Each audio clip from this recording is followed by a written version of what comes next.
Buenas Buenas tardes, tardes, doctor. doctor. Susana. Buenas tardes, doctor. Enciendan por favor todas sus cámaras para vernos algo mismo.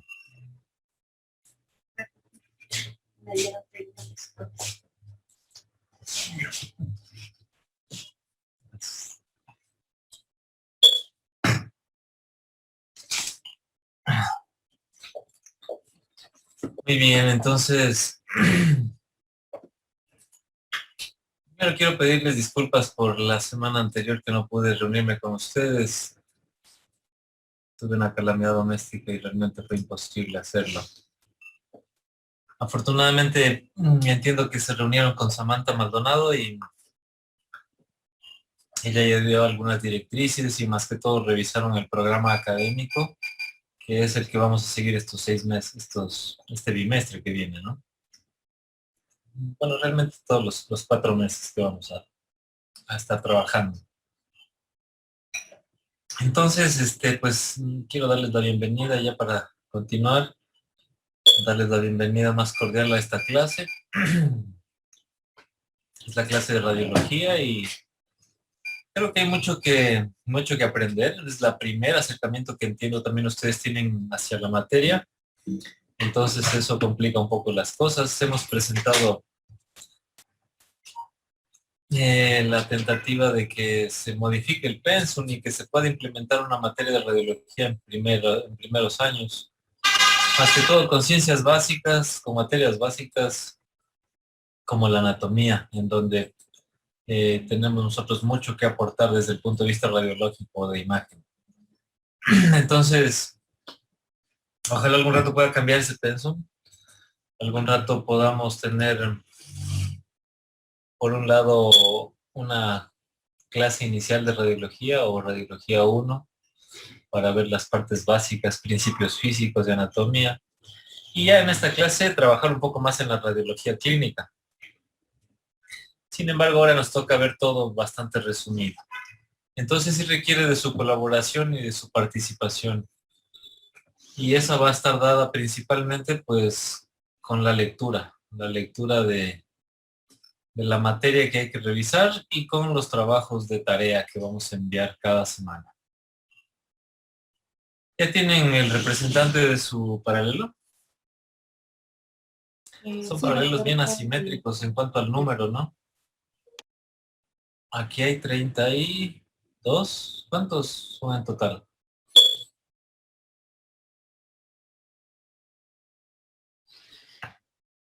¿Quién es su 32. representante? Amy Fijo. ¿Quién? Yo, doctor Amy Feijo. Thais. ¿Tienen escogido ya algún representante? Sí, doctor, buenas tardes. Creo que Amy está mal con el audio, que no le escucha, pero es Amy. Amy Feijó es la representante. Me dijo, ¿cuál es el nombre? Me dijo. Amy, doc. Amy Feijó. Amy está aquí. Sí, doctor, me escucha ahí. No sé por qué no me escucha. Muy bien, Amy, hola. ¿Cómo está, doctor? Entonces, ¿por qué son tan asimétricos los paralelos?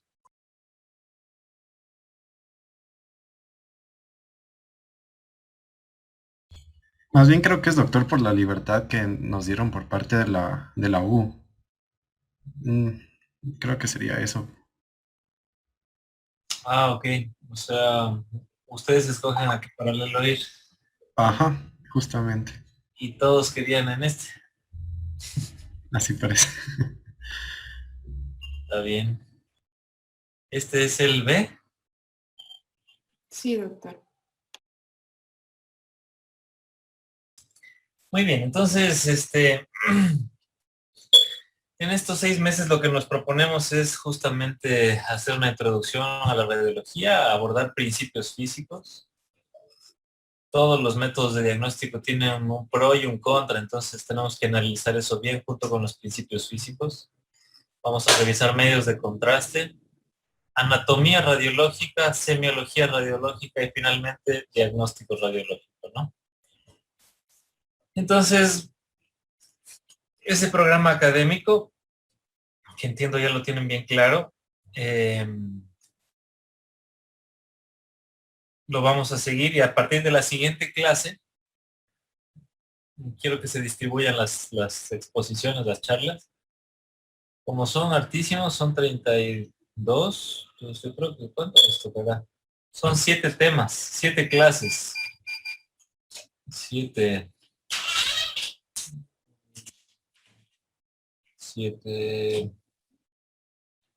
que van a hacer, pero si quieren unos 4 o más por tema, por clase, ¿no?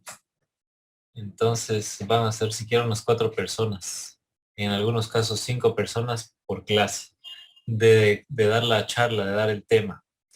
La idea es que ustedes lean la materia para la clase que vamos a ver al siguiente clase. En este caso sería principios físicos, y con eso están atentos a lo que va a exponer sus compañeros, que serían 4 más o menos. Ya se van a distribuir ustedes, por favor. Amy o Daniela, ¿cómo le dicen? Amy me dice, no, doctor. Amy, muy bien. Hay que distribuir en forma de acuerdo a orden de lista, no quiero aleatorio, ni quiero por afinidad, ni nada de eso. Por orden de lista, para yo poder ir siguiendo el cronograma de quién tiene que exponer eso. Para mí es más fácil eso. Se distribuyen, entonces los primeros 4 de la lista se distribuyen en primer tema y exponen cada uno. Sus diapositivas, por favor, con bibliografía y con el nombre de cada expositor en cada diapositiva. Tiene que ir el nombre para yo poder saber quién está hablando. Entiéndanse que son 32 personas aquí, más del otro paralelo, entonces no alcanzo a memorizarme a todos ustedes. En eso desde ya les pido disculpas por a veces no los reconozco, y más aún en este tema de Zoom. Yo creo que cuando estaban presenciales era más fácil abordar con todos y reconocernos mutuamente. Ahora es más complejo, o sea, entonces también por favor les pido pongan su fotografía clara y de cerca en el Canvas, en el EVA, porque también igualmente para calificar la participación es un poco complejo cuando solamente nos vemos por Zoom, y como la mayor parte empieza la clase y todo el mundo apaga su cámara, se pone la almohada y está ahí, no sé si atendiendo o no sé qué otra cosa haciendo. Entiendan ustedes que ya tenemos alguna experiencia trabajando bajo esta modalidad.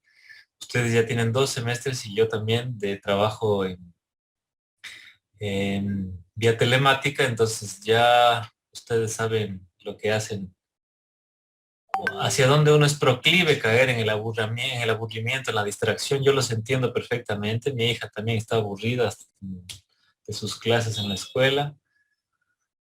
Intentaremos hacerlo la forma más dinámica posible, pero necesito que ustedes colaboren.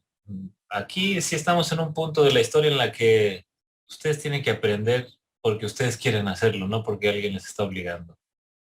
Hay muchísimas herramientas para distraerse, para copiar, para hacer cualquier cosa. Entonces, no me voy a poner yo atrás de ustedes a cada uno a ver quién copió la tarea. Se me pasarán, aparte que es muy difícil. Intento hacerlo, sí, a veces sí lo logro descubrir que alguien copie, pero a veces no. Alguien no leerá, pero pues ya depende de cada uno. Yo no voy a estar atrás tampoco de cada uno insistiendo. Obviamente reflejaré las notas en lo que pueda. Así que pongan de su voluntad para poder aprender. De esta forma de trabajar también, si bien es cierto, es un poco más compleja y nos toca un horario en el que ustedes también ya han recibido clases todo el día o la tarde al menos, entonces probablemente van un poco cansados. De todas maneras, la clase va a estar dividida en una parte teórica, por eso las charlas que ustedes van a dar son muy cortas, muy sucintas, 10 a 15 minutos máximo por expositor, capaz de que si son 4 personas, máximo 1 hora, máximo ya con preguntas. Si son En el otro paralelo, por ejemplo, van a dar cada uno 15 minutos, son 45 minutos. Aquí son más personas, entonces creo que como se reduce la extensión de cada tema para cada uno, 10 minutos de charla de cada uno, con el nombre de la diapositiva para saber quién está hablando y fin. Si tienen alguna pregunta sobre cómo exponer, qué temas van a incluir, si alguno va o alguno no va, pues me llaman o me van a ver en el hospital. De preferencia vayan al hospital a verme. WhatsApps, ya hemos tenido experiencia y la verdad es que no los voy a contestar, salvo que sea algo, una excepción, alguna excusa por alguna enfermedad, alguna cuestión importante. Pero que en el chat, en el WhatsApp me escriban y me digan, doctor, no sé cómo poner un ROI, no sé cuál es la aorta, ayúdenme a identificarla. No, de esa forma no va a funcionar. No voy a dar haciendo la tarea, ni dar ni siquiera indicaciones por WhatsApp.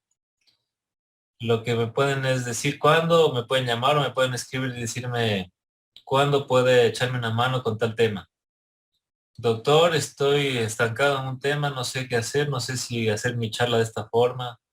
¿Qué puedo hacer? Pues perfecto, veámonos mañana en el hospital a tal hora. O veámonos a tal hora en tal lado. Y así podemos trabajar. Y puedo ayudar en todo lo que ustedes gusten.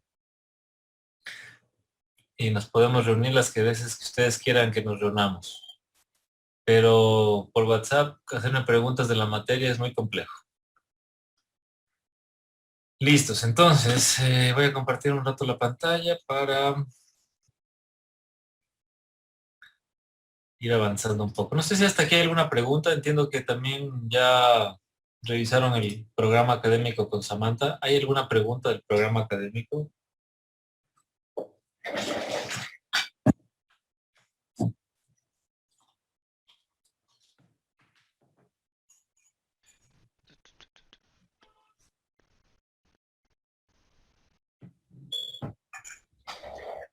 ¿Nada?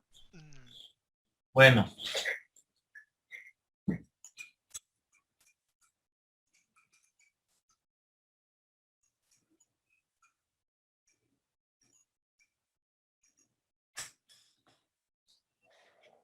Vamos a ver, entonces.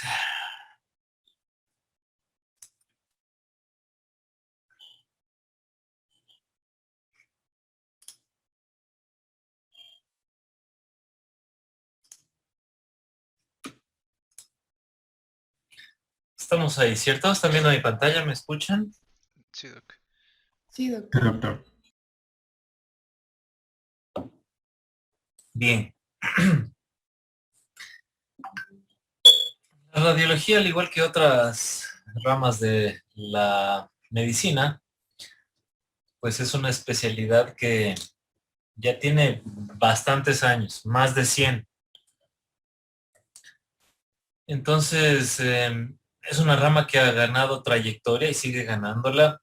Si bien es cierto, hoy por hoy, algunas personas han dicho es el fin de la radiología, de los radiólogos, porque la inteligencia artificial viene ganando un campo importante. Y claro, antes aparecía un nuevo método de imagen y nadie sabía cómo leerlo. Aparecía otro método de imagen y nadie sabía cómo leerlo. Poco a poco, desde los más antiguos hasta los más nuevos, primero los más antiguos, pues hemos ido dominándolos. Y por ejemplo, hoy por hoy un médico general lee bastante, bueno, en algunos casos pueden leer decentemente una radiografía de tórax o unos huesos. Y la radiología ha pasado a distribuirse en diferentes manos. Lee una placa de rodilla, una radiografía de rodilla, un traumatólogo, a veces mejor que un radiólogo. Eh, los ginecólogos hacen ultrasonido obstétrico. Muy malo, pero lo hacen, con algunas excepciones. Eh, leen tomografías de encéfalo los neurólogos, decentemente, ¿no? Y así. Entonces, al ser un método diagnóstico en el que muchas ramas están inmiscuidas, es muy fácil que todos tomen parte de ellas. La radiología ha sido eso. Los cardiólogos, por ejemplo, son los que más han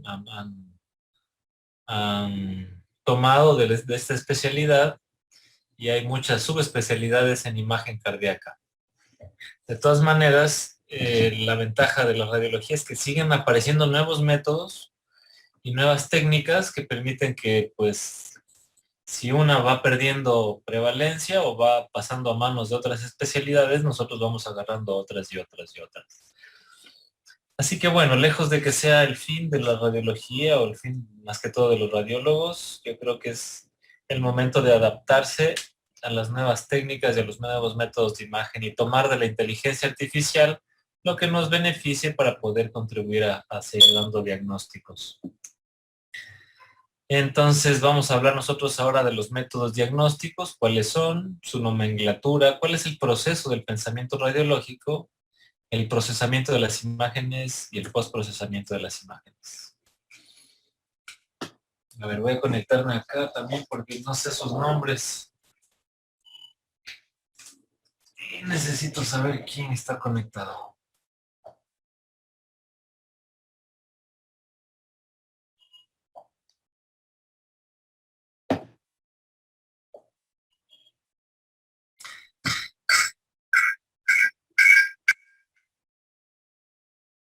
Listos. Anthony Didi. ¿Estás por ahí, Anthony? Sí, doctor, no sé si me escucha. Sí, un poco bajo, pero te escucho. Anthony, ¿tu apellido cuál es? Ramírez Miranda. Didi es tu segundo nombre. Sí. Ok. ¿Se te hace familiar esta cara, Anthony? ¿La has visto alguna vez? No tienen que consultarla ni googlearla ni nada de eso. O sea, toda esta clase es una conversación. Y las cosas que no sepan, pues nos sirven para ver qué es lo que tenemos que hablar. No, la verdad no, nunca la había visto antes. Tal vez a Anderson. Sí, es William Conrad. Si no me equivoco, de lo que yo había leído es que él descubrió los rayos X. Muy bien. Así es Wilhelm Conrad, un alemán, es un físico alemán, ¿no? Allá en 1895, pues, este es un físico que experimentaba con electricidad y con energía. Entonces, de forma incidental, pues, descubrió los rayos X. No los inventó, porque no es que él mezcló una cosa con otra y los generó, sino que los rayos X están en la naturaleza. Él descubrió que están en la naturaleza. Ya en la siguiente clase, que aborda los principios físicos de los rayos X, nos explicarán cómo es que llegó a descubrirlos, cómo se formaron esos rayos X. Pero ahora lo que nos interesa es reconocer a este hombre como el precursor realmente de esta especialidad. Este alemán en un cuarto oscuro logró impregnar o en una lámina recubierta de polvo químico, logró impregnar la imagen de la mano de su esposa, que es la primera radiografía hecha. Esa mano recorrió el mundo y logró ver los huesos, más la piel no, de su mujer y el anillo obviamente de matrimonio de él. La dosis de radiación que utilizaría se cree que fue altísima para una proyección, pero de esa forma logró hacer visible algo que no era visible y logró crear extensiones de los sentidos humanos para poder hacer diagnóstico. Nosotros evidentemente no podemos ver los huesos y nos limitábamos a la palpación, a la auscultación para poder determinar una fractura o determinar el compromiso óseo en un paciente. Este personaje, Wilhelm Röntgen, logró hacer visible una parte del cuerpo que no era visible a los ojos. Y a partir de eso, pues, nació realmente una especialidad. Van más de 100 años, 120 años de especialidad. Ya, imagínense ustedes que, bueno, en 1895 no es que realmente ya nació la especialidad, ahí fueron descubiertos los rayos X, como a inicios de los años de 1900, es que empezó a desarrollarse como una especialidad médica ya. Y hoy por hoy ha tenido un crecimiento en los últimos 30 años impresionante, impresionante. ¿Qué es el radiólogo? Pues el radiólogo es un médico general, igual que ustedes se formaron, que luego de su año rural hizo una especialidad de 3 o 4 años, depende de la universidad, y se hace 1 o 2 años de subespecialidad, dependiendo de lo que uno quiera hacer. Pero en general es un especialista de la medicina que tiene conocimientos bien constituidos de anatomía. Utilizamos mucha anatomía nosotros en el diagnóstico radiológico y es algo que ustedes desde ya tienen que ir revisando. Esa anatomía es la anatomía del ser humano vivo, no la anatomía del muerto, como la de Rubier. Y pues es la que nosotros incitamos realmente a que se vaya aprendiendo desde el inicio de la vida académica en medicina, porque eso es lo que les va a tocar identificar a ustedes. La idea es que ustedes, cuando sean profesionales, lean tomografías, y para leer las tomografías, lean resonancias, lean radiografías, tienen que saber mucha anatomía y la identificación anatómica de las estructuras. También es un médico que sabe de semiología, hace análisis clínicos con exámenes de laboratorio y luego con esa información interpreta las imágenes y tiene habilidades de intervencionista. Lo que en el menor campo en el que estamos es usualmente en el tratamiento clínico, ¿no? Nosotros no intervenimos. Tenemos conocimientos generales de manejo de los pacientes, pero usualmente pues no hacemos manejo nosotros, excepto el que se haga el médico radiólogo intervencionista, pues que sí interviene en parte del tratamiento. Estos son los diferentes métodos de imagen que existen, de diagnóstico por imagen, de los cuales vamos a tomar nosotros el ultrasonido. Vamos a tomar la resonancia, la radiología convencional, fluoroscopía y tomografía.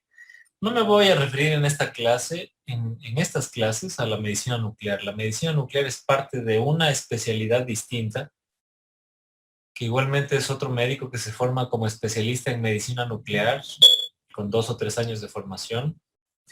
El médico nuclear tiene mucho que ver con estudios con radioisótopos, con trazadores. A usted, Diana, por ejemplo, Diana Luzuriaga, ¿sabría decirme alguna diferencia en general de los métodos de imagen, de todos los métodos de imagen que vamos a abordar, o sea, los de radiología, versus la medicina nuclear que no vamos a abordar en esta clase? ¿Cuál sería una diferencia? Puede ser que, o sea, lo que vamos a abordar es como más morfológico, mientras que la otra es funcional. Exactamente, sí. Tiene un componente mayormente morfológico, lo que nosotros vamos a abordar. Perfecto. Muy bien, Diana. Es decir, la tomografía es un método que hace análisis de la forma de las estructuras y de acuerdo a eso nos dice si están enfermas o no. Yo puedo valorar el páncreas, medirlo, saber si está crecido, saber si tiene estriación de su grasa alrededor. Y esos cambios morfológicos me dicen, tiene una pancreatitis y es un Baltasar 2, es un Baltasar C, D o E. Bueno. En cambio, los estudios de medicina nuclear, en primer término, son estudios funcionales y en segundo lugar son estudios morfológicos. El resto que están ustedes viendo en pantalla son más morfológicos y también podemos hacer algunas cosas funcionales, pero en menor grado. Entonces es una de las principales diferencias. Por ejemplo, yo puedo hacer una tomografía de tórax y veo un nódulo pulmonar. Hay características morfológicas que me dicen ese nódulo puede ser maligno. ¿Por qué? Porque tiene bordes espiculados, porque mide más de 8 milímetros, porque tiene retracción de la pleura, hacia una cola pleural y una cavitación. Todo eso me dice que morfológicamente son características que han sido asociadas a malignidad. Entonces, esa sería la interpretación morfológica. Pero la medicina nuclear, ¿qué hace? Yo al paciente le pongo un fármaco que, hablando de 18-FDG, por ejemplo, de 18-fluorodesoxiglucosa, que se va a captar en las zonas donde hay un mayor metabolismo celular. donde hay mayor consumo de glucosa. Suponiendo que ese nódulo sea maligno, ustedes saben, el cáncer está asociado a mayor metabolismo, a mayor consumo de glucosa, entonces ese fármaco se va a depositar ahí y yo lo puedo ver que está en ese nódulo. Versus otro paciente que tiene un nódulo en el que no se deposita ahí. Entonces el hecho de que se deposite ese fármaco ahí me indica también que hay más función, más metabolismo y pues lo convierte en un estudio funcional y también me orienta a eso a que sea un problema maligno. Muy bien. Miren, los he agrupado en dos, bueno, tres, excepto la medicina nuclear. Porque yo habré agrupado a los que están en rojo y a los que están en azul. Erika, ¿qué le dice? ¿Le orienta algo ver que hay en un grupo radiografía convencional, fluoroscopía en geografía, tomografía computada, y en otro grupo, otra familia, ultrasonido y resonancia magnética?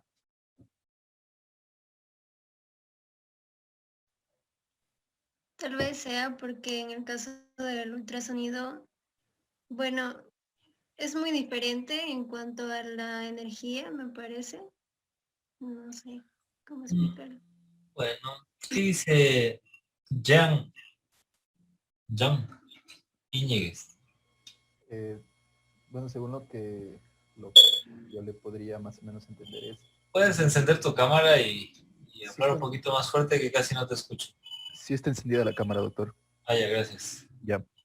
O sea, en cuanto a lo que yo le entiendo, podría ser que en el caso del ultrasonido y la resonancia magnética, están usando medios diferentes para poder ubicar las estructuras. Están utilizando ondas de sonido y acá en cambio en la radiología, la fluoroscopía, la tomografía se usa ya más rayos X de radiación, por así decirlo. Muy bien, son familias distintas y están leyéndolas bien. Yo agrupé en rojo las que están a la derecha porque son métodos que utilizan radiaciones ionizantes. Y agrupé a la izquierda las dos celestes porque son métodos de imagen que no utilizan radiaciones ionizantes. Entonces, eso es una gran diferencia. No va a dar lo mismo que por ejemplo a José Mendoza le hagamos 10 tomografías que le hagamos 10 ecos, ¿cierto? Para nada va a dar lo mismo. Algo le va a pasar con uno de los dos métodos de imagen. O algo le podría pasar. Entonces, la diferencia es básicamente esa. Esos mismos rayos X que descubrió Röntgen en 1895 son los mismos que se utilizan hoy por hoy, el mismo principio físico, para hacer los estudios radiológicos con tomografía, con fluoroscopía, con radiología convencional. Es decir, son métodos de imagen que usan rayos X. Todos estos utilizan rayos X. Ya en la formación de la imagen vamos a ver qué es distinta y cómo se diferencian. Ya me dirán ustedes la siguiente semana cómo se forma la imagen. Pero básicamente son la misma familia porque todos estos de la derecha utilizan rayos X. En cambio, a la izquierda tengo ultrasonido y resonancia magnética, que ustedes la siguiente semana ya van a exponer sus principios físicos, pero que básicamente me están diciendo que aquí no hay radiaciones ionizantes, es decir, los efectos adversos son más teóricos realmente. No se olviden que todo método de diagnóstico tiene un pro y un contra. Ya vamos a analizar eso. La medicina nuclear la pongo aparte, porque otra de las grandes diferencias de los métodos de imagen que vamos a estudiar nosotros con la medicina nuclear es que los métodos de imagen que nosotros vamos a abordar, es decir, tomografía, rayos X, fluoroscopía, ultrasonido y resonancia magnética, son métodos que el equipo tiene el generador sea de rayos X, sea de ondas de sonido, o sea del campo electromagnético, y lo emite hacia el paciente.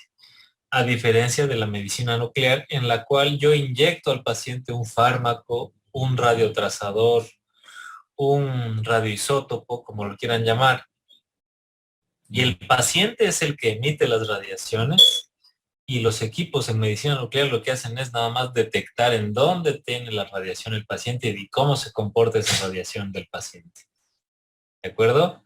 Entonces es una gran diferencia. Si yo entro a la sala de tomografía, por ejemplo, nos vamos ahorita con Thaís. ¿Está por ahí Thaís? Thaís, ¿estoy pronunciando bien su nombre? Sí, sí está bien pronunciado. Me voy con Thaís y le digo, entre a la sala de tomografía. ¿Usted entrará? ¿A la sala de tomografía? No, hay que tener, o sea, cuidado por la radiación que existe. O sea, se utiliza un equipo. No se abre la puerta y está radiación ahí. Y si se abre la puerta, se sale la radiación. No, o sea, eso no. Pero sí hay que hacerlo con equipo. ¿Cómo? O sea, que no, que se abre la puerta y sale la radiación, no, pero que sí hay que protegerse, hay que usar un equipo. O sea, no hay cómo entrar a la sala sin mandil plomado. Al momento que se esté haciendo el examen, no. Perfecto. Si no estoy haciendo el examen, pues puedo entrar, no va a pasar nada. Porque si yo no aplasto el botón que le dice al equipo, oye, da radiación, pues el equipo no da radiación por sí solo. Esa es la gran diferencia también para que me logren entender con la medicina nuclear. En la medicina nuclear tenemos los radioisótopos, el tecnesio 99 almacenado en unas cápsulas recubiertas de bloques de plomo muy grandes y se maneja con unos guantes especiales para hacer las mezclas y los preparados de los fármacos. Y entonces ahí esas son fuentes de radiación abierta en las cuales yo entro y a cualquier hora 24/7 siempre están emitiendo radiación. ¿De acuerdo? Entonces ahí sí tengo que tener cuidado porque pues, bueno, acá también tengo que tener cuidado, pero ahí debo ingresar siempre con protección, siempre mantener la distancia, seguir los protocolos, porque pues es una fuente abierta de radiación. Y ahí está el tecnesio 99, el radio, el talio, ¿no? Están en unos frascos cubiertos de plomo. Ahí está la radiación ahí. Entonces hay un cuarto especial donde se preparan los fármacos y luego sale solo la ampolla que le voy a inyectar al paciente. Pero ahí no puedo aplastar un botón para decirle al talio, deja de emitir radiación o ahora sí emite radiación, ¿no? Esa es una de las grandes diferencias. Acá, si es que yo a la tomografía no le digo dispara, pues no dispara, no se dispara sola. Muy bien. Miren cómo los agrupé ahora. Celestes, 2 a la derecha y luego hay 3 verdes. ¿Por qué se le ocurre, Siboney? Analice lo que ya hemos hablado y de lo que usted conoce, Siboney, dígame por qué cree usted que he agrupado de esa forma. Ya no le paren bola a la medicina nuclear, eso ya va a quedar atrás, ya no vamos a hablar de ello. ¿Por qué los agrupé así?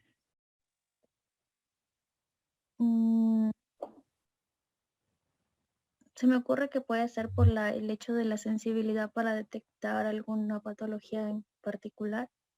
Muy bien, punto importante.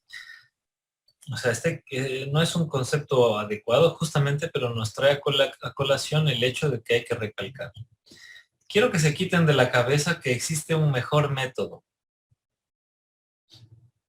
Sáquense de la cabeza que la resonancia magnética, por ser el más caro o el más moderno, el de más reciente descubrimiento, es el mejor. No. Así no funcionan los métodos de imagen. Los métodos de imagen se complementan uno con otro. Tienen campos distintos de trabajo. Por eso se complementan. No quiere decir porque yo me hago la resonancia magnética que vale $400, quiere decir que va a haber cosas que no vio el ultrasonido, ni que no vio la tomografía, ni la radiografía. No. Así no funciona esto. Cada método tiene un principio físico y de acuerdo a su principio físico, yo sé cómo escogerlo para determinada patología y para determinado paciente. Por ejemplo, si yo entiendo que las ondas de sonido viajan mejor en el agua y entiendo que el ultrasonido pues emite ondas de sonido, como dice su nombre, sé que lo puedo utilizar y en mi cabeza tengo grabado que el ultrasonido tiene predilección, por ejemplo, por órganos que tienen líquido, porque el agua y el sonido se llevan súper bien. En cambio, por ejemplo, si quiero analizar vesícula, ojo, vejiga, aparato genital femenino, etcétera, que son órganos que tienen mucho componente líquido, pues tengo que utilizar ultrasonido y probablemente el ultrasonido sea hasta mejor que la resonancia magnética para algunos casos, porque pues me va a dar una mirada muy clara y a un bajo costo y a una disponibilidad muy amplia. Entonces, ahí se convierte un método en el gold estándar. Cuando tiene una sensibilidad, especificidad buena, cuando tiene una accesibilidad buena, y mejor dicho, se convierte en gold estándar hablando del rendimiento diagnóstico, pero se convierte en el mejor método, llamándolo así, cuando tiene esas características, cuando es económico, cuando es rápido, cuando no da radiación o da muy poca radiación. Ahí se convierte el método en el mejor, pero para determinado paciente y determinada patología. Pero decir que la resonancia magnética o que la tomografía es lo mejor que se puede hacer uno, pues no, no es cierto.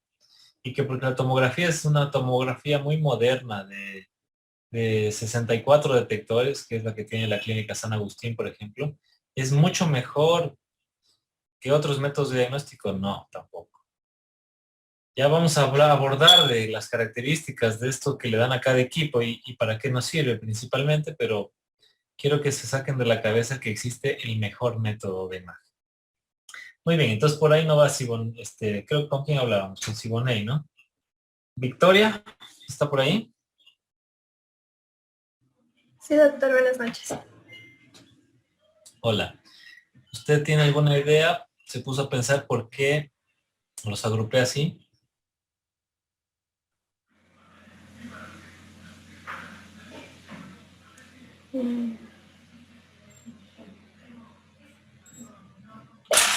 Dime un minuto, siga pensando.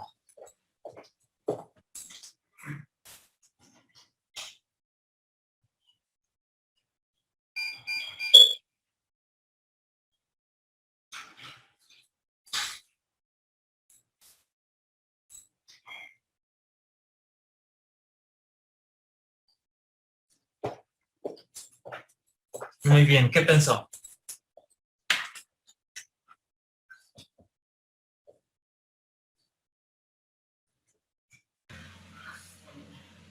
Hola.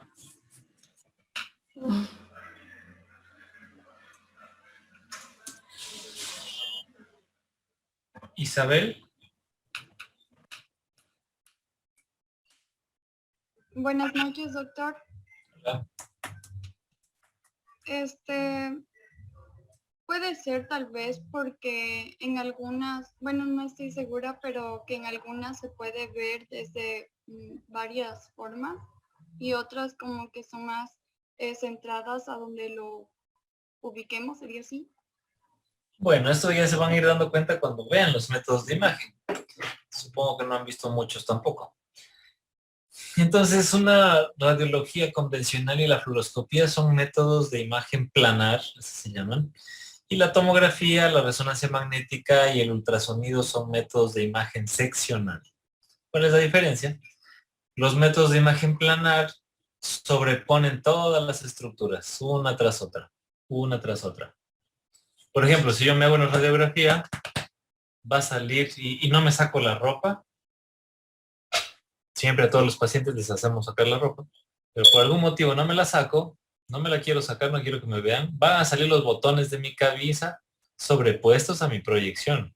Se va a proyectar sobre eso mi esternón, sobre eso mi corazón, mis grandes vasos, la columna, hasta mi lunar que traigo en la espalda. Todas las imágenes sobrepuestas en todas las estructuras sobrepuestas una tras otra en una imagen bidimensional. Sí, en una imagen solo con dos dimensiones, alto y ancho. Y es decir, esas imágenes son más difíciles, más complejas de interpretar respecto a las otras que hacen un corte. Por eso se llaman seccionales. Hacen una sección. Entonces no se sobreponen una con otra. Esa es la gran diferencia. Ya vamos a ver unos ejemplos para que se puedan dar cuenta. Miren, aquí uno se da cuenta de lo que estoy hablando. Si yo veo aquí ¿cómo se llama este señor? Grace. Buenas noches, sir. Hola. No me acuerdo bien el nombre, pero era parte de la realeza de Inglaterra. Uno de los príncipes. ¿Quién sabe el nombre de él? El príncipe William de Cambridge. William de Inglaterra. A ver, Sofía, ¿usted qué sabe de la realeza? Cuéntanos qué es lo que está pasando ahí, porque yo tampoco no la entiendo y sé que murió uno de los príncipes, que era esposo de la reina, pero no puede ascender el otro que es príncipe. El No, no sé. príncipe es el príncipe William de Inglaterra, el heredero se supone que es el heredero al trono, después del príncipe Carlos. Pero tiene que esperar a que se muera la reina. Sí, y el papá. Pero ya recién no murió uno de casi 100 años. Murió el esposo de la reina. ¿Y por qué no pasa a ser ya rey el hijo? Porque porque por nacimiento, él es el que murió es príncipe y es príncipe porque se casó con la reina. Bueno, es una cuestión bien compleja para mí. Bueno, la cuestión es que este príncipe podría ser malinterpretado, ¿no? Porque pues puede estar diciendo que hay uno, o puede estar diciendo, no sé, puede estar haciendo una grosería también, ¿no? Entonces, cuando lo vemos de frente, lo que estaba haciendo aquí el príncipe, pues vemos que estaba diciendo algo como 3. Y a eso es lo que me refiero cuando tengo una imagen sobrepuesta una con otra. Aquí se están sobreponiendo sus dedos y solamente se proyecta uno, se ve uno, cuando eran realmente 3, estaban sobrepuestos. Entonces, por eso es importante entender la diferencia entre una imagen planar y una imagen seccional. Esto no pasa en la imagen seccional. Yo podría diferenciar claramente que son 3 y no 1. Y menos aún que también que está haciendo una grosería el príncipe. Bueno. Este es un ejemplo de un ultrasonido. Vamos a hablar un poco ya de la nomenclatura. El ultrasonido es una imagen como esta. Es un ultrasonido de tiroides. Miren cómo se ve. Cada método de imagen tiene una resolución espacial y una resolución temporal.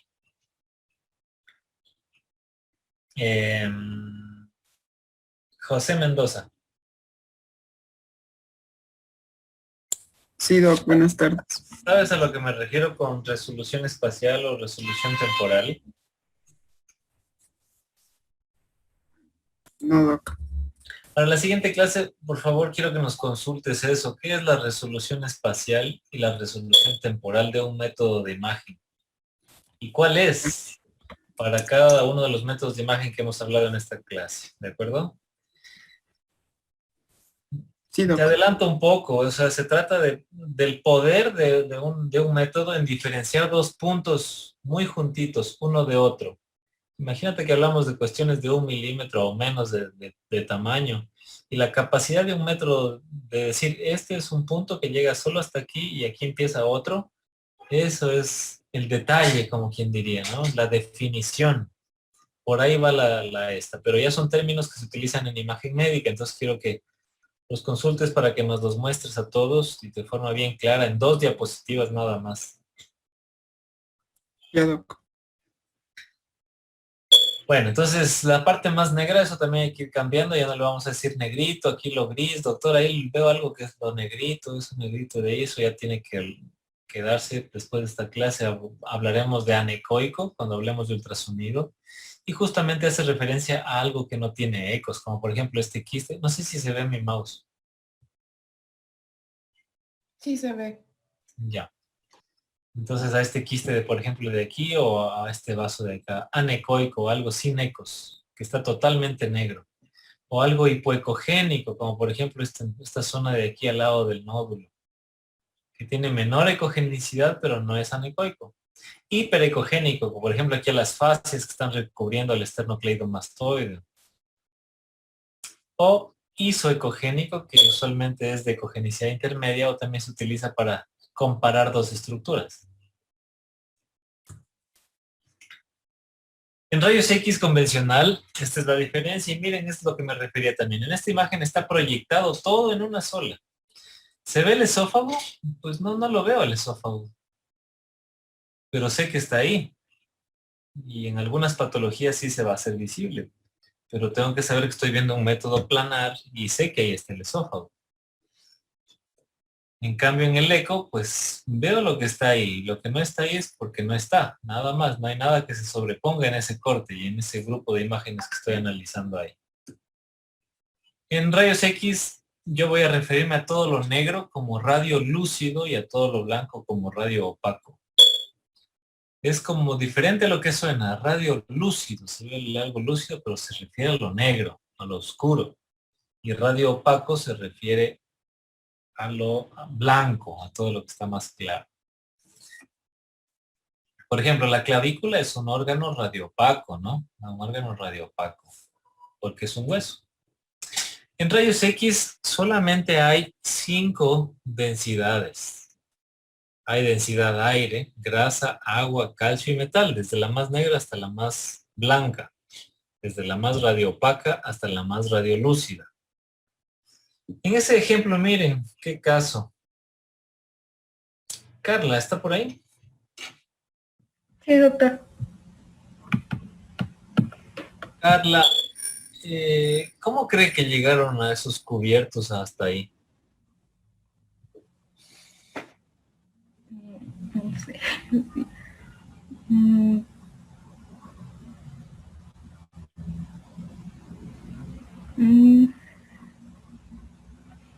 No sé cómo podrían haber llegado hasta ahí, doctor. ¿No se le ocurre algo? No. Diana Luzuriaga.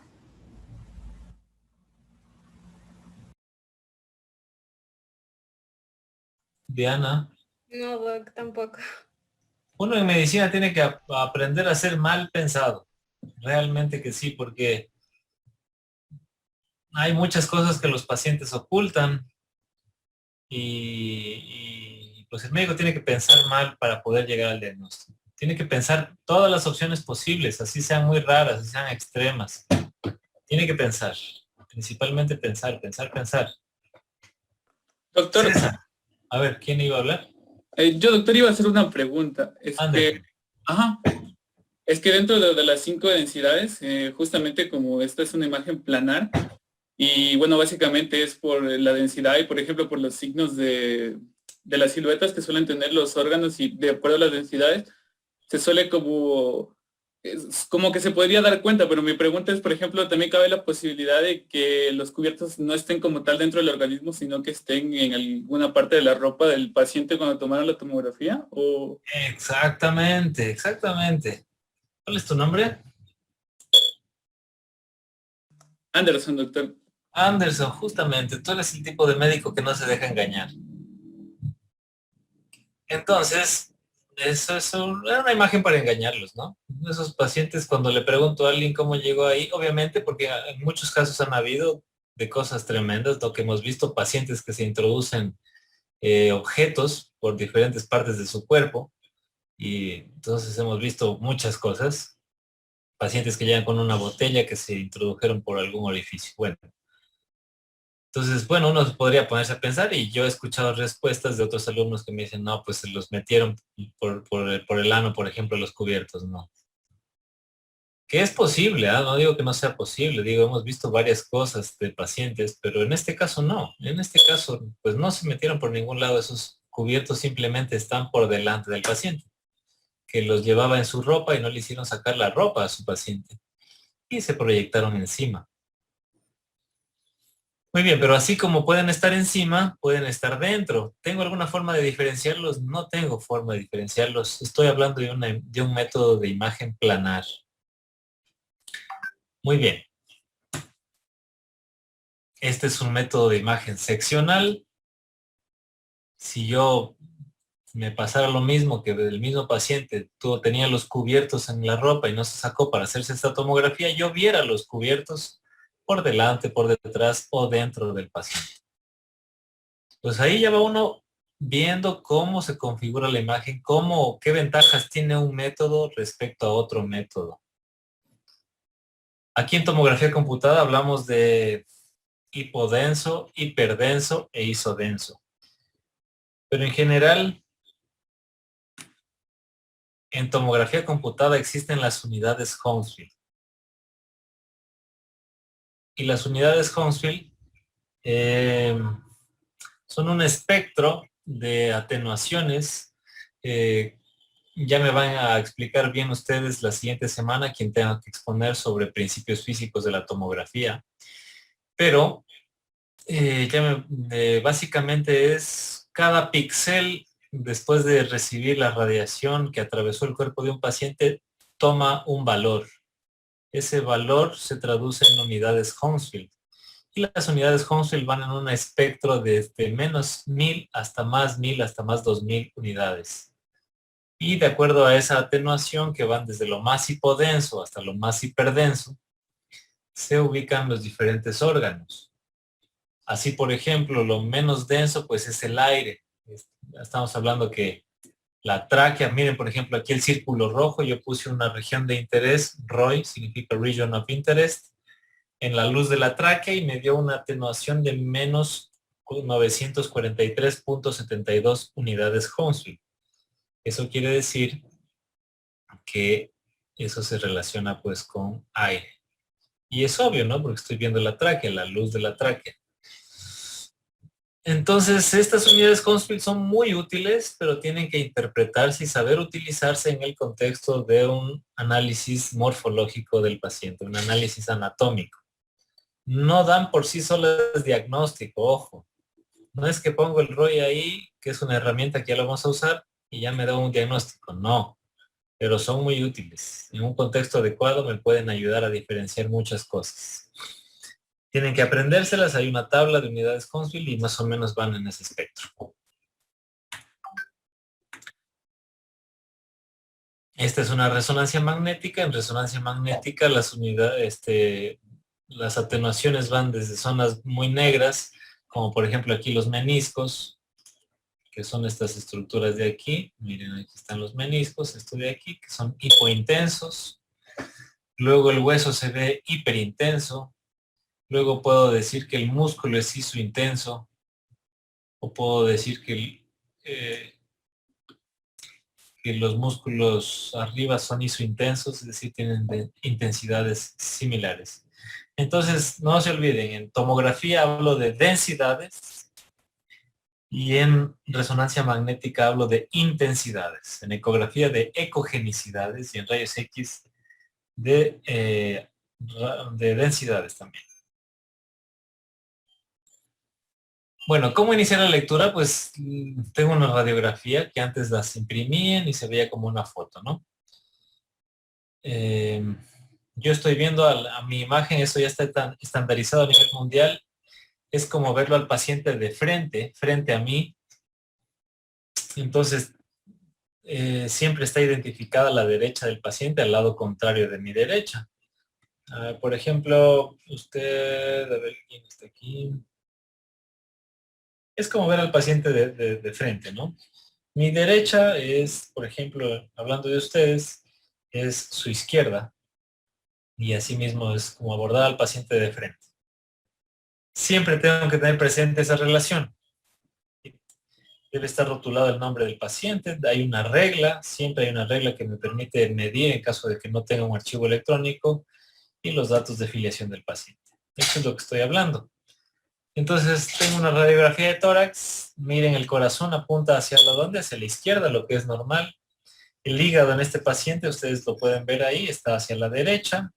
La cámara gástrica está a la izquierda, como el estómago normalmente está a la izquierda. Entonces esa es la forma en la que me va a presentar siempre la imagen, de frente a mí, como ver al paciente de frente. Y ese momento en el que invierto, a veces cometo errores de lateralidad que son muy frecuentes en los radiólogos, ¿no? A veces me puedo equivocar y en mi reporte pongo izquierdo cuando me refería al lado derecho. Pero bueno, eso se va corrigiendo. Entonces, esto es izquierda, ustedes ven ahí rotulado, derecha a la derecha del paciente, pero los técnicos, que son los que hacen las imágenes, los tecnólogos, les ponen una R, en este caso que es una imagen digital, a la imagen para indicar que ahí es la derecha, porque imagínense si le hacen una placa a un paciente con situs inversus totales, es decir, corazón a la derecha, hígado a la izquierda, vaso a la derecha. Situs inversus totales. Entonces tendría una imagen que no sé si la tomaron al revés o no. Por eso es importante que las rotulen. Igualmente en un corte tomográfico, miren, la izquierda del paciente va a ser mi derecha, mi izquierda va a ser la derecha del paciente. Entonces siempre tengo que referirme así. Ya ahí cambia, eso es anterior porque estamos hablando de un corte axial y esto es posterior. Si tengo un corte coronal como el de esta resonancia magnética, pues ya no es izquierda y derecha, es superior e inferior. Lo que no cambia es derecha-izquierda. ¿Cuándo va a cambiar derecha-izquierda? Cuando esté hablando de este corte. ¿Qué corte es ese, Daniela? ¿Qué plano anatómico es ese? Sagital. No la escucho. Sagital, es un corte Un sagital. plano sagital, perfecto. Entonces allá no va a ser derecha, sino va a ser posterior anterior. Bueno, eso ya es más fácil de identificar, superior e inferior. En el ultrasonido es un poco más difícil esa orientación porque necesito marcas anatómicas que me indiquen cómo está. Ahí están midiendo esa línea amarilla, el hígado. Detrás del hígado está la vena cava inferior, que es un tubo, entonces yo sé que ese es un corte sagital. Por eso pongo arriba superior, a la izquierda superior, perdón, a la derecha inferior, anterior y posterior. De esto no se me asusten, vamos a ir haciendo prácticas, justamente vamos a dejar una tarea con respecto a esto para que ustedes puedan ir practicando. Entonces, ¿cómo es que se surge el diagnóstico? Lo que tengo que primero saber es cómo fue realizada la imagen. Y para saber cómo fue realizada la imagen, pues tengo que entender los principios físicos. Ya les había dicho esto de la predilección del ultrasonido por el agua, por ejemplo. O de por qué la resonancia magnética también tiene predilección por el agua. O por qué los rayos X son óptimos en cambio, para evaluar hueso. Y más bien la resonancia magnética no es un buen método para evaluar las calcificaciones del hueso.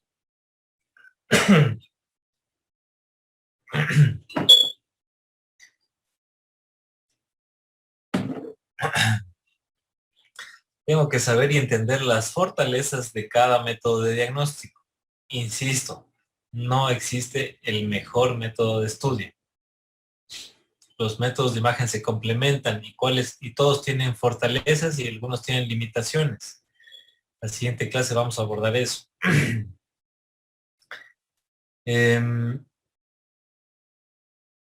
Tengo que saber cuál es el papel de un método de imagen en los diferentes algoritmos diagnósticos. Esto conjuntamente con el análisis clínico, yo voy a poder hacer mi análisis radiológico. Primero, haciendo la detección, y para poder detectar lo que está anormal, necesito saber qué es normal, y para saber lo normal necesito saber anatomía. Una vez identificado lo anormal, tengo que describirlo y utilizar semiología radiológica. Y una vez que lo he descrito, que lo localicé, que lo detecté, que lo describí, pues emito diagnósticos juntamente con el apoyo de los datos clínicos. Muy bien, esto es lo que pasaba antes. Si fuera usted Dunia, ¿preferiría trabajar con el ambiente de la derecha o el ambiente de la izquierda? Bueno, con el ambiente de la derecha. ¿Por qué? Aparte de porque es millennial. ¿Por qué? Perdón. Pues porque veo mayor instrumento para poder comparar, para poder... Muy bien, se ve más moderno. La modernidad está relacionada mucho a la precisión. Puedo también trabajar con más, con más corte, puedo comparar. Exactamente, más herramientas, muy bien. Pero antes es como hacíamos el diagnóstico, era justamente con lo de la izquierda. La comparación nuevamente es, no sé si ya la dije aquí, no creo, con las fotografías. ¿Alguien alcanzó a conocer una cámara de rollo? ¿Una cámara análoga? Sí, doctor. ¿Usted une también? Sí, doctor. Tenía esta etiquetita que eran los positivos y los negativos. Venían con un rollo, ¿no es cierto? Exacto. Y habían rollos de 12, rollos de 36 y pues no había cómo tomar más fotos. Se acababa ese rollo y ¿qué hacíamos con ese rollo? Se lo mandaba a exponer y luego se compraba otro para seguir tomando fotos. Se lo mandaba a revelar perfectamente. Entonces, Ujú. esa típica imagen de las películas, que seguro eso sí habrán visto todos, que está un fotógrafo en un cuarto oscuro, con una luz roja revelando las películas en unos líquidos, y encuentra al asesino o al dato que buscaba así de entre el agua. Esa típica imagen, esa típica escena de las películas del fotógrafo revelando imágenes es lo que se hacía exactamente en los centros de radiología, en los departamentos de radiología. Se tomaba imagen con un equipo en un chasis. Ya nos va a explicar quien hable de los principios físicos, cómo es que funciona esto del chasis. Y se revelaba en líquido revelador, líquido fijador, en un cuarto oscuro, totalmente oscuro. De ahí es que era muy famoso ese cuarto oscuro en los hospitales, pasaban cosas, dicen. Yo realmente alcancé a trabajar muy poco ya con rayos X análoga, pero todavía la conocí. Entonces, teníamos eso, películas, y veíamos películas, y si una imagen no estaba impresa en una película, pues ya, olvídate, no la veíamos. Ahora que tenemos computadoras con cientos y miles de imágenes que nos dan muchísima información. Y es muy común, ahora tengo alumnos que me envían, doctor, ayúdame leyendo esta placa, revísame esta radiografía de aquí, échame una mano con esta, pero pues claro, toman la radiografía así, la ponen contra la luz o contra la ventana, sale atrás la vecina saludando, la ropa de la vecina, colgador de ropa y todo detrás del corazón ahí. Entonces, no. Eso también es no entender bien cómo funciona el proceso radiológico, cosa que ustedes no van a hacer. Ahí pasábamos viendo películas por acá, viendo películas por allá y poniéndolas en estos famosos negatoscopios. Todavía se usan los negatoscopios, no han salido totalmente de circulación, pero cada vez son menos. Ya un departamento de radiología moderno casi que no tiene eso. Pero estas eran las imágenes análogas. ¿Qué ha pasado ahora? Que todos los métodos de imagen exportan figuras, imágenes con una extensión .dcm. Gabriela, su celular, ¿qué tipo de extensión exporta las fotos que usted toma con su celular? Una selfie, ¿qué extensión tiene? No, la verdad no sé. No la escucho. ¿Ahí me escucha? Un poco bajo.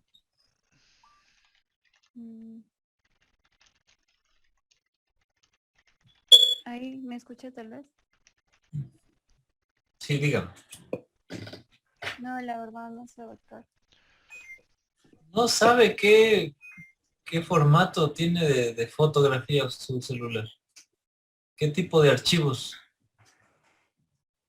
Doctor, tal vez A se ver, refiere espérate, al... espérate.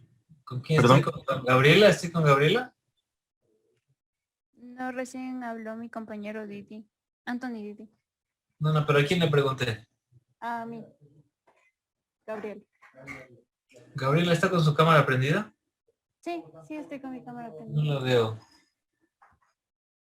Hable fuerte, por favor. Cuando usted guarda un archivo de Word, ¿qué extensión tiene ese archivo? PNG. ¿Su archivo de Word tiene extensión PNG? Son cosas que un millennial ya creo que nace sabiendo. No, la imagen es el Un Word. PNG.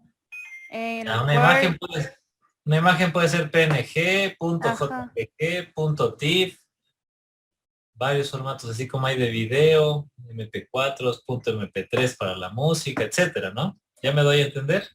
Sí. Muy bien, estos archivos de los métodos de imagen, de la resonancia, del tomógrafo, exportan archivos .dcm, que son archivos DICOM. Estos archivos DICOM tienen la seguridad necesaria, obviamente, para no alterar la información y también la calidad de la imagen, también para que no pierda resolución y sean imágenes diagnósticas. Es decir, si yo tengo y quiero abrirlas con el Paint, pues obviamente no se me van a abrir, chicos.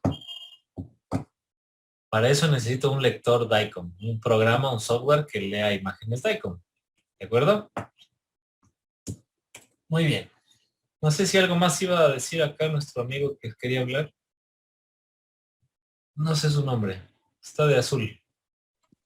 No, doctor, era eso, los formatos que usted preguntaba. Muy bien, Anthony, gracias. Entonces, ya pues una vez exportándolos de forma electrónica, yo puedo hacer maravillas y verlos de cualquier forma, en muchos lugares, en el celular, en la tablet. Tengo lectores DICOM para celular, para tablet, para portátil, para computadora, pues para lo que sea, ¿no? Ya una vez en archivo electrónico, pues se hacen maravillas. De ahí las puedo transferir, tener almacenados en la nube, bueno, un sinnúmero de cosas que nos vamos a ir trabajando con ustedes, justamente tomando eso como a favor nuestro, es decir, el hecho de que ya solamente manejamos archivos electrónicos, entonces mandaremos casos reales para que ustedes analicen, los trabajen, los postprocesen. Haremos teleradiología. Muy bien, hasta aquí vamos a llegar, esta parte ya no la vamos a ver por ahora.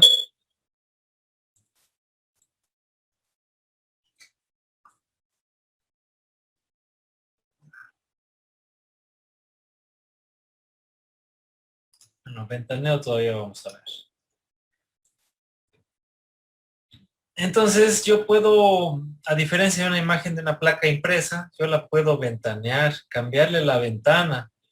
Miren, son dos imágenes igual, la mismo paciente, pero con ventanas diferentes. Y bueno, esto lo vamos a aprender en la siguiente clase. Entonces, para la siguiente clase van a venir, tienen que instalar en sus computadoras estos softwares de lectura médica.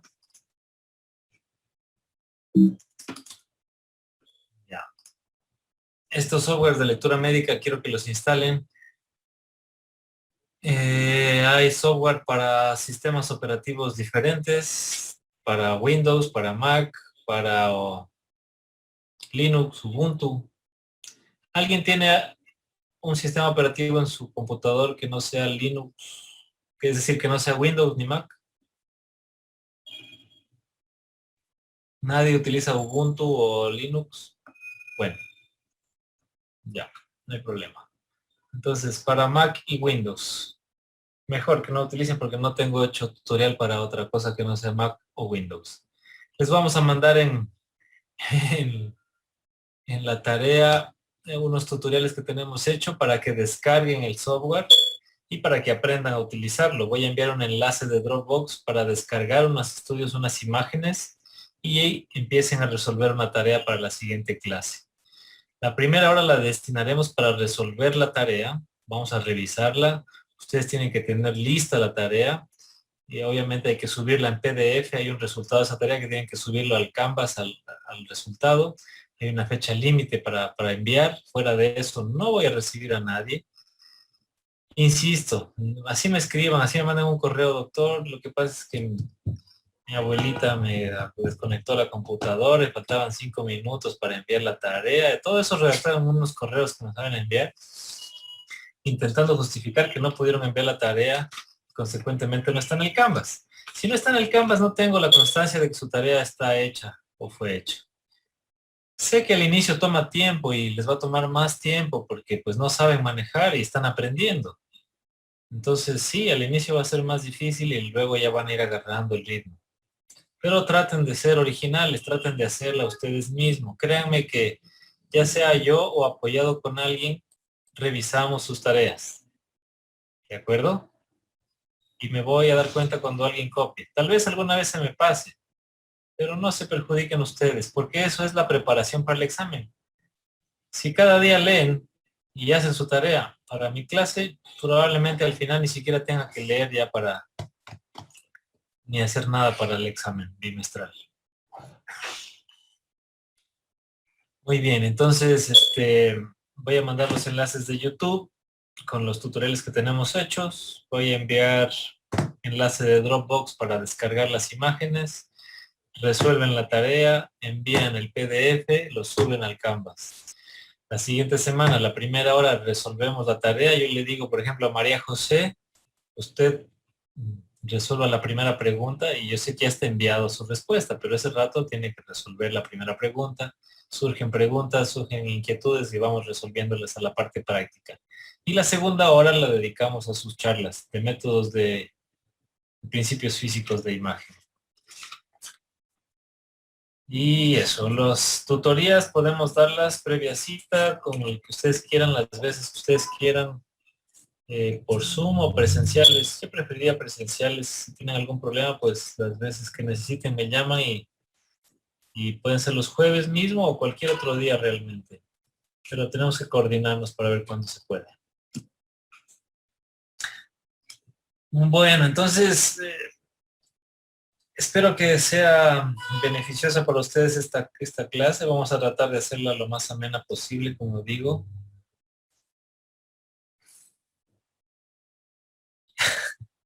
Ahorita leo el mensaje que has puesto, Anthony. Muy bueno, ya pasamos esa parte. Entonces, intentaremos apoyarnos en otras herramientas que existen, pero ya en el internet hay un sinnúmero de herramientas que les permiten a ustedes ir avanzando por su parte también. Hay un montón de páginas web que tienen casos, que tienen tutoriales, videos en YouTube por montones. O sea, herramientas que no habían hace algunos años, ¿no? Herramientas increíbles. Entonces aprovechen eso y traten de concentrarse para que puedan avanzar. Eso. ¿Qué más? No sé si hay alguna pregunta.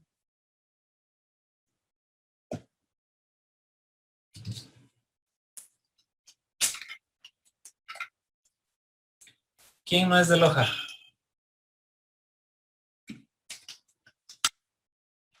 Isabel, ¿en dónde vive? En la ciudad de Saruma. En Saruma, excelente. ¿Está calientito ya? Sí. Sus papás felices que ahora vive con usted. Y usted triste porque su novio está en Loja.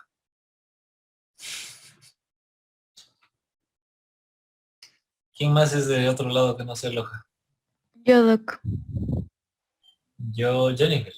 Sí. De Santo Domingo. Ah, sí, es de la costa, ya la vi. ¿Y en Santo Domingo de los Colorados vive? Sí, Doc. Ay, ¿cómo así viene a estudiar acá? Porque... Digo, está muy cerca de Quito, está muy cerca.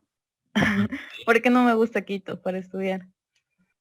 Hasta Guayaquil está creo más cerca, ¿no? No hace mucho calor. ¿A usted le gusta la gente tranquila de Loja? Los chicos tranquilos y fieles de Loja.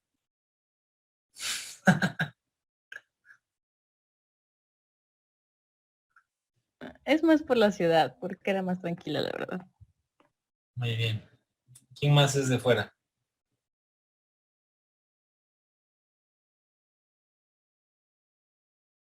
Nadie más, solo tenemos a Isabel y Jennifer. ¿Nadie más? Jan, ¿de dónde eres tú? Buenas noches, doctor. O sea, yo vivo aquí en Loja, pero en realidad soy de Machala. Pero estás conectado aquí desde Loja. Sí, o sea, nacido allá, pero paso acá. Estabas desconociendo a Machala. ¿En Machala ya hay 2 facultades de medicina o una? No, solo hay una, solo ha habido una. Bueno, no es facultad como tal, es parte de la universidad misma. O sea, dentro del campus, no es afuera. ¿De qué universidad es la Facultad de Medicina? De la Universidad Técnica de Machala. ¿Y esa es privada? No, es pública. Privada hay excepciones de otras universidades. ¿Pero para medicina también? No, para medicina no, para otras carreras. Hay una metropolitana, me parece, y la extensión de la UTPL también que hay por todas las... Ahora ustedes que se van a hacer el internado, hay muchísimas más plazas hay en Machala, creo que en Loja. Sí, porque hay dos hospitales, el Teófilo Dávila, que es el principal, el público. El público, el del ministerio. Ajá, y el del IES. Y luego está el del IES. Claro, y generalmente por promoción salen de la universidad alrededor de, si no estoy mal, 70 estudiantes. Entonces, pues, sobran plazas. Porque también los dividen... Aparte que aquí en el seguro creo que no les dan plazas, entonces por eso también se van mucho a Machala. Que también los dividen entre otras ciudades que están por ahí mismo. Bueno, ¿alguna otra pregunta? No hay ninguna pregunta. Bueno, entonces está todo claro. Nos vemos la siguiente semana, el día miércoles. Y también tenemos que recuperar una clase que fue la de la semana pasada, me parece. Entonces yo creo que podríamos hacer el día jueves. ¿Ustedes pueden el jueves a las 8 de la noche? No, doctor, tenemos clases de renal. ¿Y a las 6 de la tarde? Se supone, o sea, tenemos desde las 6 hasta las 8 o 9 por ahí. Ya. Bueno, tenemos que coordinarnos. ¿Quién era el representante suyo? Yo, doctor Amy Feijó. Perdón. Amy, me echa un mensaje para ver cuándo podemos. Póngase, denme opciones, pues cuando puedan ustedes para yo adaptarme. Doc, ¿y no podría ser en la hora de la tutoría, que es de 5 a 6, el jueves? Ah, sí. Entonces preparen los de la siguiente clase, al menos para abordar la parte teórica. Y hay que preparar la clase que toca el miércoles y la siguiente que sería para el jueves. Los que tienen que dar la charla, ¿no? ¿Está claro? Sí, doctor. Bueno, jóvenes, que tengan buena noche. No saldrán. Porque hay toque de queda. Hasta luego, doctor. Muchas gracias. Gracias, Hasta doctor. luego. Hasta luego, doctor. Gracias. Hasta luego.